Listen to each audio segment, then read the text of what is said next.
एकादशस्कन्धः अथ द्वाविंशोऽध्यायः फ्रॉम श्लोका 36 श्रीभगवानुवाच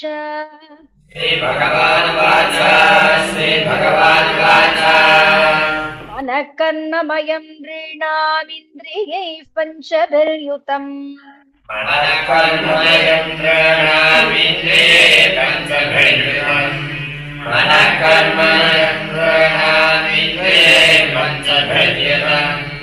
लोकाल्लोकं प्रयात्यन्य आत्मा तदनुवर्तते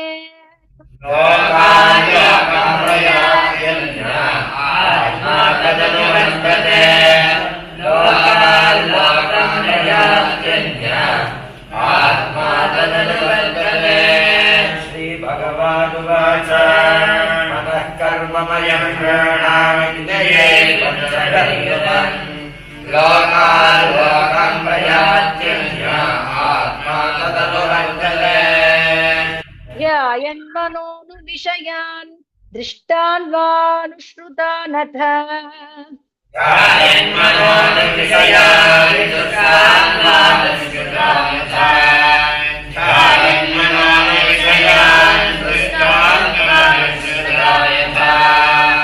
उद्यत्सीदत्कर्मतन्त्रं स्मृतिस्तदनुशाम्यति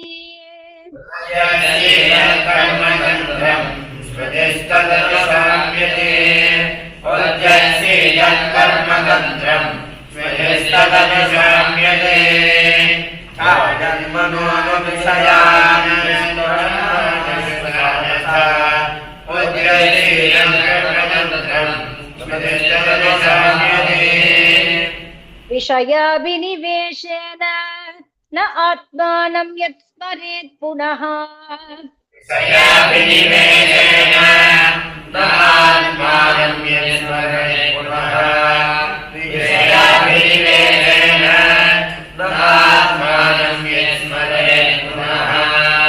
जन्तोर्वै कस्यचिद् हेतोः मृत्युः अत्यन्तविस्मृतिः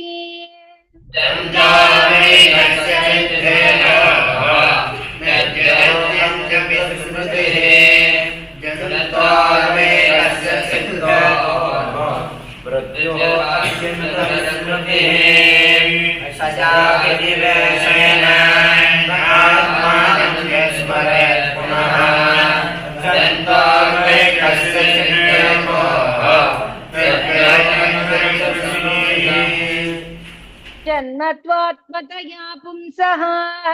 सर्वभावेन भूरिदा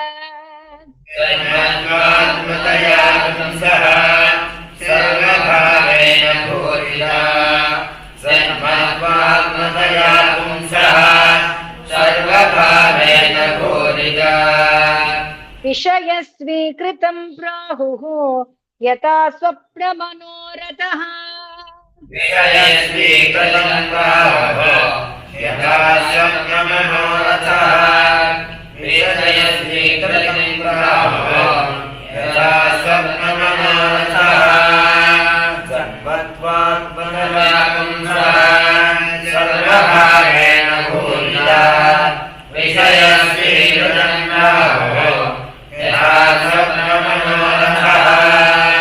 स्वप्नं मनोरथं च इत्थं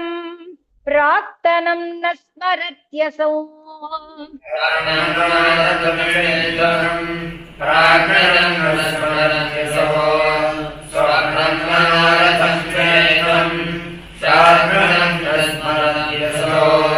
तत्र पूर्वमिवात्मानम् अपूर्वं च अनुपश्यति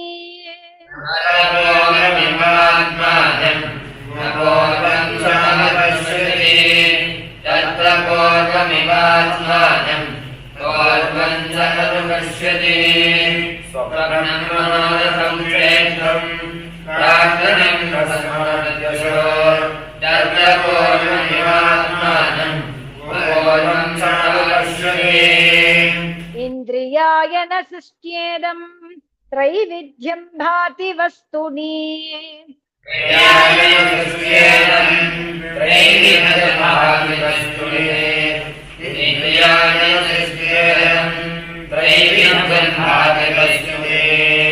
बहिरन्तर्विदा हेतुः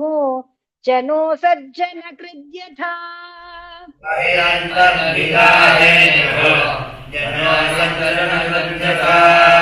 बहिरन्तर्विदा हेतुः जनो सज्जन कृद्यथा इन्द्रियाणसृष्टेयम् त्रैविध्यं भाति वस्तुनि बहिरन्तर्विदा हेतुः जनो सज्जन कृद्यथा नित्यदाहिङ्गभूतानि भवन्ति न भवन्ति च यदा व्यङ्गभूतानि भवन्ति न भवन्ति च नित्यदा व्यङ्गभूतानि भवन्ति न भवन्ति च कालेन लक्ष्यमेघेन सूक्ष्मत्वात् तन्न दृश्यते कालेन लक्ष्यवेगेन सूक्ष्मत्वात् न दृश्यते कालेन लक्ष्यवेगेन सूक्ष्मत्वात् न दृश्यते नित्यदाभूतानि भवन्ति न भवन्ति च कालेन लक्ष्यवेगेन सूक्ष्मत्वात् न दृश्यते यथार्चिषां स्रोतसां च फलानां वा वनस्पतेः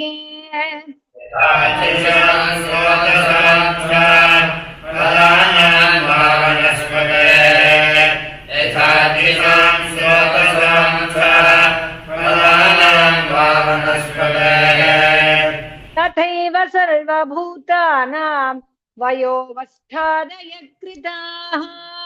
तथैव सर्वभूतानां वयोवस्थादय कृताः तथैव सर्वभूतानां वयोवस्थादय कृताः यथार्थिषां स्रोतसां फलानां वा वनस्पतेः तथैव सर्वभूतानां वयोवस्थादय कृताः सोऽयं दीपोर्चिषां यद्वद् श्रोतसा ददिदं जलम् सोऽयं दीपोर्चिषां यद्वद् श्रोतसां ददिदं जलम् सोऽयं दीपोर्चिषां श्रोतसां ददिदं जलम् सोऽयं पुमानिति तृणां वृषागीर्धीर्वृषायुषाम् सोऽयं पुमानिर्णः प्रसागीर्ध्रिप्रसादिषाम् सोऽयं पुमानिर्णः प्रसागीर्ध्रिप्रसादिषाम् सोऽयं दीपोऽर्चिषां ददिदं जलम् सोऽयं पुमानिर्णः प्रसागीर्ध्रिप्रसादिषाम् मा स्वस्य कर्म बीजेन जायते सोऽप्ययं पुमान् स्वस्य कर्मबीजेन जायते सोऽप्ययं पुमान् स्वस्य कर्मबीजेन जायते सोऽप्ययं पुमान् ह्रियते वामरो भ्रान्त्या यथाग्निर्दारु संयुतः यते वामरो भ्रान्त्या यथाग्निर्दारसंयुतः ह्रियते वामरो भ्रान्त्या यथाग्निर्दारसंयुतः स्वस्य कर्मबीजेन जायते सोऽप्ययं पुमान् ह्रियते वामरो भ्रान्त्या यथाग्निर्दारसंयुतः निषेकगर्भजन्मानि बाल्यकौमारयौवनम् निषेकगर्भजन्मानि बाल्यकौमारयौवनम् निषेकगर्भजन्मानि बाल्यकौमारयौवनम् वयोमध्यं जरा मृत्युः इत्यवस्थास्तनोर्नव वयोमध्यं जरा मृत्युः इत्यवस्थास्तनोर्नव वयोमध्यं जरा मृत्युः इत्यवस्थास्तनोर्नव निषेकगर्भजन्मानि बाल्यकौमारयौवनम् वयोमध्यं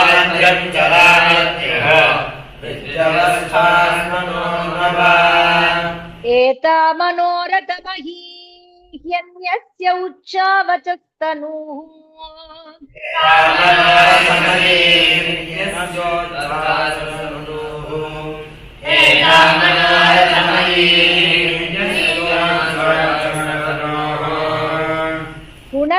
गुणसङ्गादुपादत्ते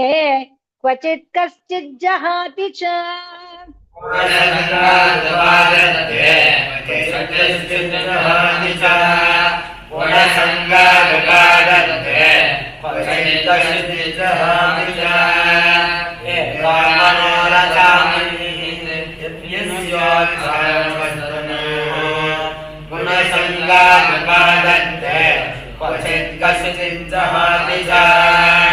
आत्मनः पितृपुत्राभ्याम्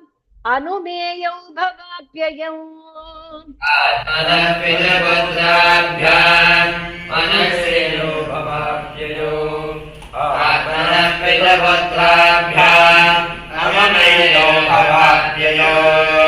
न भवाप्यय वस्तूनाम् अभिज्ञो द्वयलक्षणः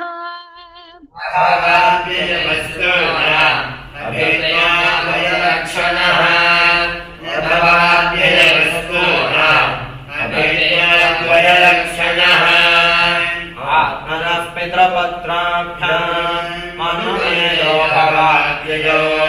न भवाप्यय वस्तूनाम् अभिज्ञो द्वयलक्षणः तरोर्बीजविपाकाभ्याम् यो विद्वान् जन्म संयमौ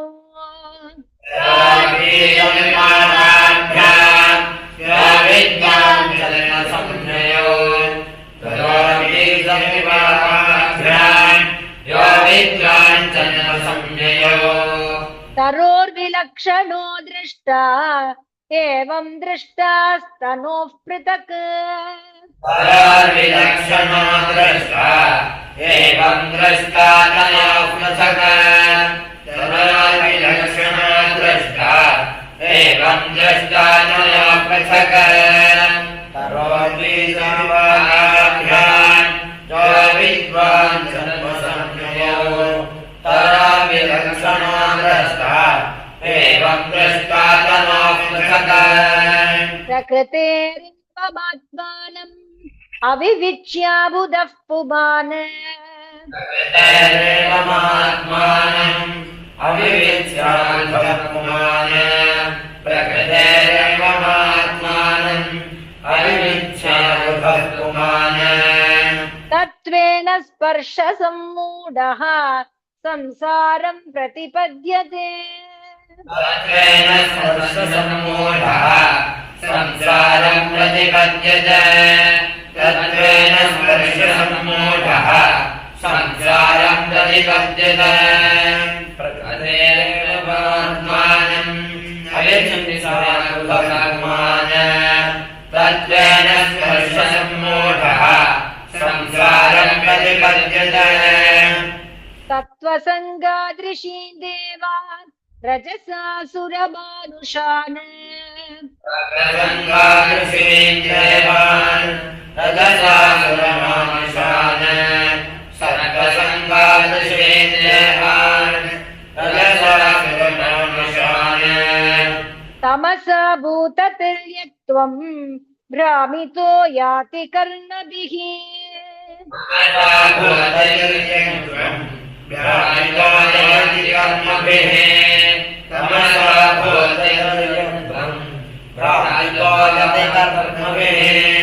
सत्त्वसङ्गादृशीन् देवान् रजसासुरमानुषान् तमसा भूततिर्यक्त्वम् भ्रामितो याति कर्मभिः प्रत्यतो गायतः पश्यन् यतैवानुकरोति तान् प्रत्यगायतः पश्यन् तथैवानुकरोति तान् प्रत्यगायतः पश्यन् तथैवानुकरोति तान् एवं बुद्धिगुणान् पश्यन् अनीहोऽप्यनुकार्यते एवं बुद्धिगुणान् पश्यन् अनीहोऽप्यनुकार्यते एवं बुद्धिगुणान् पश्यन् अनीहोऽप्यनुकार्यते पश्यन् यथैव निपतोदितान् एवं बुद्धिर्मान् पश्यन् निर्मोऽप्युपकार्यते यथाम्बसा प्रचलत तरवोऽपि चला इव प्रचलता तरवोऽपि चला इव यथाम्बसा प्रचलता तरवोऽपि चला इव चक्षुषा भ्राम्यमानेन दृश्यते भ्रमतीव भूः चक्षुषा भ्राम्यमानेन दृश्यते भ्रमतीव भूः चक्षुषा भ्राम्यमानेन दृश्यते भ्रमतीव भूः यथा प्रचलता तरवोऽपि चला इव चक्षुषा भ्राम्यमानेन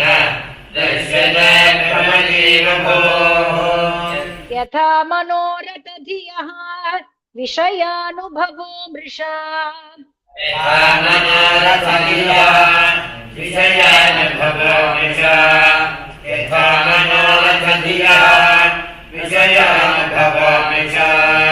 स्वप्नदृष्टाश्च दशार्ह तथा संसार आत्मनः यथा संसार आत्मनः स्वप्नदृष्टाश्च दशार्ह तथा संसार आत्मनः यथा मनोरथधियः विषयानुभवो मृषा स्वप्नदृष्टाश्च दशार्ह तथा संसार आत्मनः अर्थे हि अविद्यमानेऽपि संस्कृतिर्न निवर्तते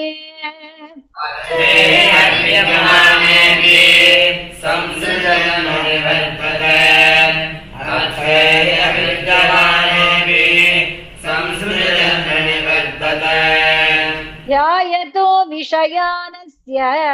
स्वप्नेनर्थागमो यथा स्वप्नेनर्थागमो यथा ध्यायतो विषयानस्य स्वप्नेनर्थागमो यथा अर्थो विद्यमानेऽपि संस्कृतिर्न निवर्तते ध्यायतो विषयानस्य स्वप्नेनर्थागमो यथा तस्मादुद्धवमा भुक्ष्व विषयान सदिन्द्रियैः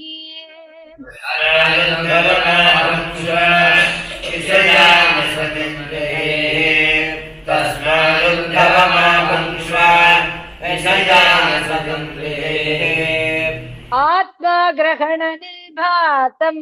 पश्य वैकल्पिकं भ्रमम्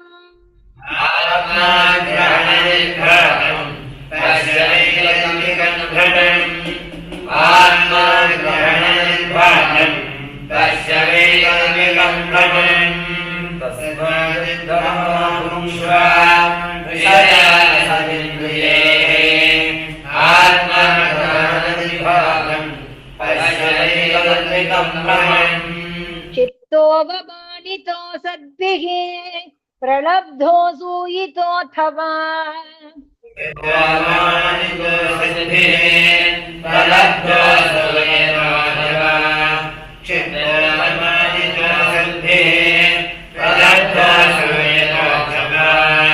ताडितः सन्निबद्धो वा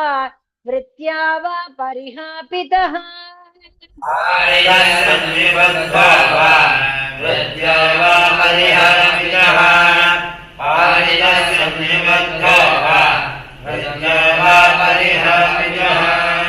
क्षितोऽवमानितो सद्भिः ताडितः सन्निबद्धो वा वृत्त्या वा परिहापितः निष्ठितो मुद्रितो वाग्यैः बहुदैवं प्रकम्पितः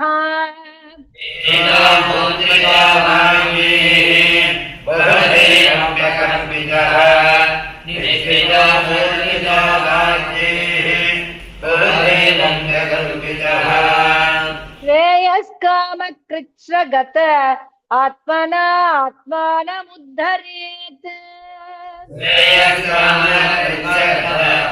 आत्मना आत्मानमुद्धरेत् श्रेयस्कामकृच्छ्रत आत्मना आत्मानमुद्धरेत् तिष्ठितो मूर्तितो राज्यैः बहुधैवं प्रकम्पितः श्रेयस्कामकृच्छ्रत आत्मना आत्मानमुद्धरेत् उद्धव उवाच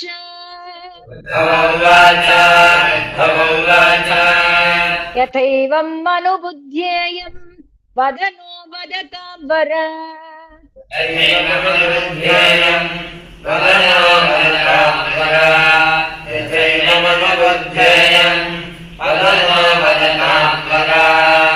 कुदुस्सहमिमं मन्ये आत्मनि असदधिक्रमम्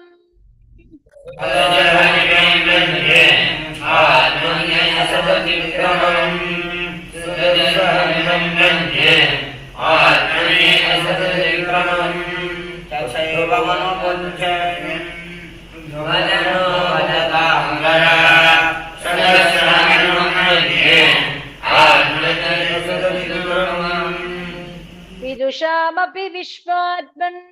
प्रकृतिर्हि बलीयसी विश्वात्मन् प्रगतरेवलीयसे विदुषामपि विश्वात्मन् प्रगतरेवलीयसे ऋते त्वद्धर्मनिरतान् शान्तान्ते चरणालयान्